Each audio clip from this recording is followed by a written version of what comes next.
6 de la mañana, 22 minutos. Saludamos también al doctor Jorge Enrique Ibáñez. Él es magistrado de la Corte Constitucional, ponente de la decisión frente a la acción de tutela que revivió al nuevo liberalismo. Magistrado, gracias por acompañarnos. Buenos días.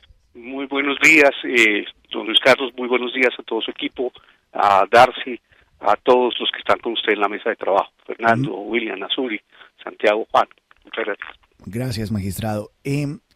¿Pueden empezar a hacer política ya con el nuevo liberalismo? Eso toma tiempo. ¿Cuál es la línea de tiempo que se sigue o que establece la Corte Constitucional, magistrado?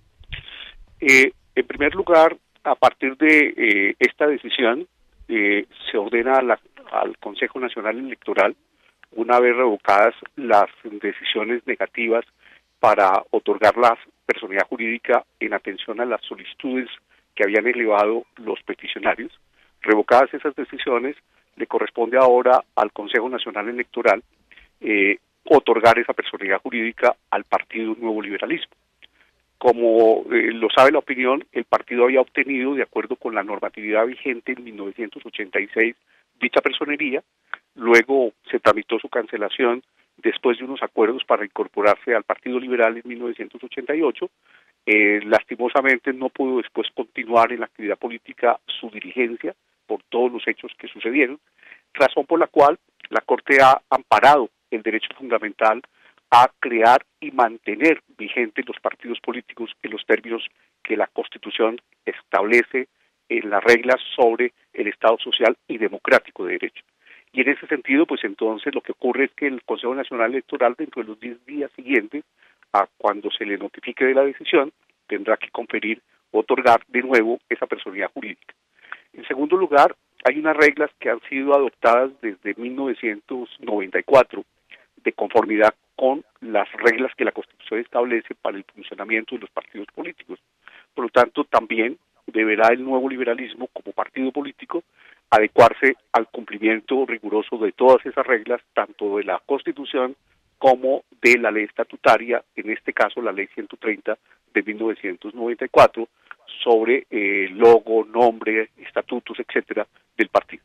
Y en ese sentido deberá cumplirlas una vez se le reconozca la personalidad jurídica. Y a partir de ahí, pues simplemente, de acuerdo con sus propios estatutos, el partido, como cualquier otro partido, ejercerá la actividad proselitista y la actividad política propia, el ejercicio de los derechos políticos y el ejercicio de los derechos que al partido le corresponde y que ampara la propia Constitución y la ley. Magistrado Ibáñez, muy buenos días. Mire, a propósito de lo que acaba de mencionar usted del Consejo Nacional Electoral, del logo, del nombre, de acuerdo con el artículo 5 de la Ley 130 de 1994, ¿qué podría pasar ahí? ¿El Consejo Nacional Electoral podría decirle al nuevo liberalismo que cambie el nombre, ya que también hay un partido liberal, que cambie el logo y la representación? ¿Podría suceder? En primer lugar, en lo que hace relación con la representación, pues el partido tuvo los representantes que registró en la época en que rigió y necesariamente tendrá que ajustar sus representantes a lo que digan los estatutos del nuevo partido y la organización electoral, en este caso el Consejo, pues deberá obrar de conformidad con los estatutos que al mismo tiempo son reconocidos por ese Consejo. Y es un asunto que le corresponde decidir en primer lugar al propio partido quién es su representante y, por supuesto, presentarlos para efectos de su registro al Consejo Nacional Electoral. En segundo lugar, a su vez, en todo caso, como cualquier partido, este deberá adecuarse a las reglas que el artículo 5, tal y como lo menciona Darcy, establece en relación con el logo, el nombre y las características en general de los partidos, de manera tal que hay unas limitaciones que están establecidas en la norma y será un asunto en el que se pongan de acuerdo ese partido con el Consejo Nacional Electoral y sin perjuicio de que también pueda ponerse de acuerdo si lo consideran. Hoy en día las decisiones públicas generalmente se adoptan luego de unos consensos previos que permitan que se ejecuten las reglas que amparan justamente esos mismos derechos. Y si hay lugar a hacer algunos ajustes a ese nombre, si hay lugar, digo, pues lo harán en los términos que la ley lo establece. no eran iguales las reglas que estaban vigentes en el momento en que fue creado el Partido Nuevo Liberalismo, de conformidad con la Ley 58 de 1985, en el año 86, cuando le fue conferida la personalidad jurídica al nuevo liberalismo, y que rigieron durante la vida del nuevo liberalismo en los años siguientes. Hoy en día hay unas reglas constitucionales, por una parte, y unas reglas legales que las desarrollan, que en igualdad de condiciones deberán cumplir todos los partidos. Y el nuevo liberalismo no quedará en todo caso exento del cumplimiento de las reglas que la Constitución y la ley establecen. Doctor Ibáñez, buenos días, los saluda Juan Lozano. En el pasado reciente le habían devuelto la personería jurídica a la UP, entre otras por asesinatos reiterados perpetrados por los mismos actores de homicidios contra miembros del nuevo liberalismo. ¿En qué se parecen y en qué se diferencian el caso de la UP y el del nuevo liberalismo a la luz de esta sentencia? Muchas gracias. La Corte estudió justamente las consideraciones que en su momento tanto el Consejo Nacional Electoral como el propio Consejo de Estado hicieron alrededor de este tema. Y encontró que efectivamente había algunas similitudes, pero también había algunas diferencias.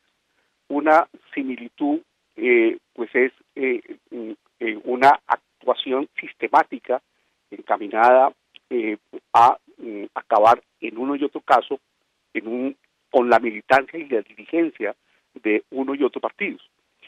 Una actividad sistemática de grupos al margen de la ley, de distinta tendencia, que en el caso del nuevo liberalismo afectaron principalmente a la dirigencia y particularmente a su jefe o su líder, uno de sus fundadores, aunque no solamente él, porque como todo el país lo sabe, son hechos notorios, también lo fueron a partir de 1984, una serie de actividades encaminadas a afectar la vida y la integridad personal de dirigentes que, además de defender los idearios de su partido, defendían, obviamente, las reglas del Estado de Derecho desde las posiciones públicas a las que fueron llamados integrantes del nuevo liberalismo, desde 1984.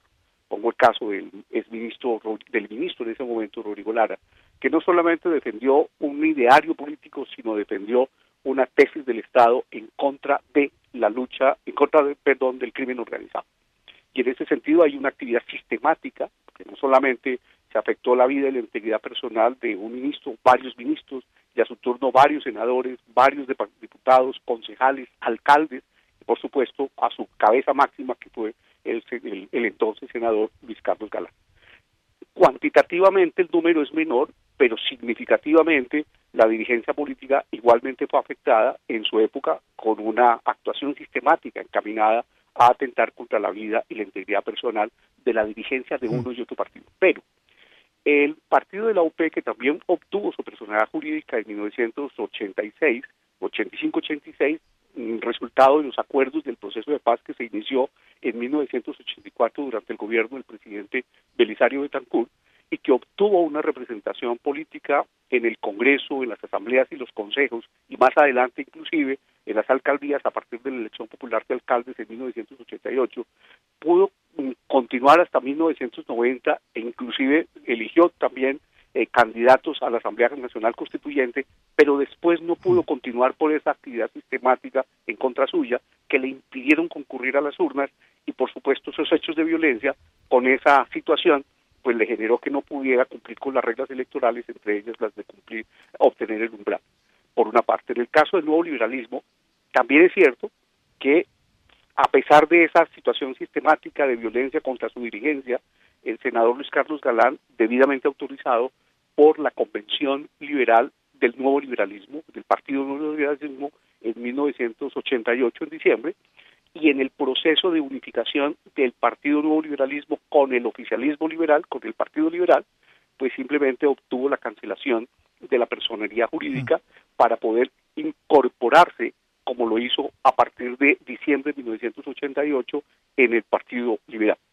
Entonces ahí hay una situación distinta. A pesar de la situación sistemática, en todo caso, el Partido Nuevo Liberalismo autorizó que su líder obtuviera, como lo obtuvo, la cancelación para efectos de su incorporación al Partido Liberal. A su turno, ese hecho pues hace que se tenga una diferencia específica, y por esa razón, entre otras cosas, la Corte finalmente ayer resolvió no atender el clamor de tutelar el derecho por inaplicarse una regla en igualdad de condiciones entre la UP y el nuevo liberalismo. En ese sentido, lo que hizo la Corte ayer fue, sin perjuicio de ese asunto que fue analizado de manera general, porque ahí hay un punto de encuentro entre la violencia que resultó, que generó la afectación de los derechos tanto del nuevo liberalismo como de la UP, de manera general, el hecho es que el derecho afectado esencialmente fue el derecho fundamental a mantener vivo un partido que había sido fundado y a partir de ahí ejercitar los ciudadanos que lo conforman los derechos que están previstos en la Constitución, especialmente el artículo 40, numeral 3 en ese punto, y por eso hubo una violación directa de la Constitución por esa razón, no por específicamente haberse afectado en igualdad de condiciones el principio de igualdad, porque hay unas diferencias entre una y otra agrupación política. Sí, 6:33 a.m. Una gran explicación que nos pone en contexto todo lo que acaba de pasar políticamente en el país, que vale la pena entenderlo. Señor magistrado Jorge Enrique Ibáñez, muchas gracias por darnos unos minutos aquí en la FM, muy amable, muy gentil. Carlos, muchas gracias. Don Juan, muy buenos días. Que estén muy bien. Un saludo especial a los oyentes.